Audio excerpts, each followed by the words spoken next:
There's a lot of misconceptions, rumors, and false comparisons about Dragon Ball Kai, which is the remastered version of the original Dragon Ball Z by Toei Animation. One example is that this version is 100% canon because it's an accurate representation of the manga, which is simply not the case. This version is not perfect. These misconceptions mostly have a negative imprint on the show, including some people saying it's a watered down version of the original Dragon Ball Z, which is simply not true. Although there are genuinely some problems with Kai which I'll present in today's video. I will be talking about the uncut original Dragon Ball Kai and not any of the Nicktoons censored versions. The first point I want to make is the aspect ratio. Oh, get out of here, Blue! You douchebag! Damn it, why does he keep getting into my videos? Anyway, let's just get the Terminator's junk off the screen.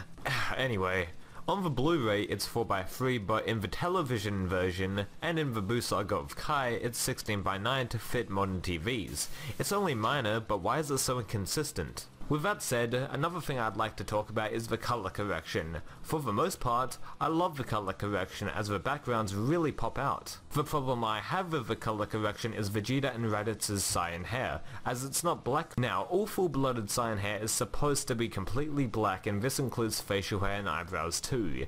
Actually, in episode 5 of the original Dragon Ball Z, Vegeta's hair has a reddish-brown color, which is a big mistake by Toei and was actually corrected in Kai. But I don't know why in some episodes Vegeta's hair is brown and then sometimes it's black. It's just really weird. Another real problem with Dragon Ball Kai is that in the first episode it shows flashbacks of the original Dragon Ball anime to recap a new audience about Goku's childhood. That's perfectly alright and I actually enjoy that part of the show, but the problem comes in where they show the destruction of Planet Vegeta. They make it abundantly clear from the beginning that Frieza destroyed Goku's homeworld, which makes the scene where Dodoria explains it to Vegeta later on in the Namek arc essentially worthless. Why would Toei feel the need to reveal a vital plot point and twist right in the beginning? I think it was to set up the destined battle with Goku and Frieza, similar to how Dragon Ball Minus did it, but why would they need to do that at the cost of a huge plot reveal later on? It just doesn't make any sense. That's like in Star Wars if the opening crawl said Darth Vader is Luke's father in the beginning and then Vader says it again on Cloud City. It dismisses the twist and really subtracts from the overall product. Like, what were they thinking?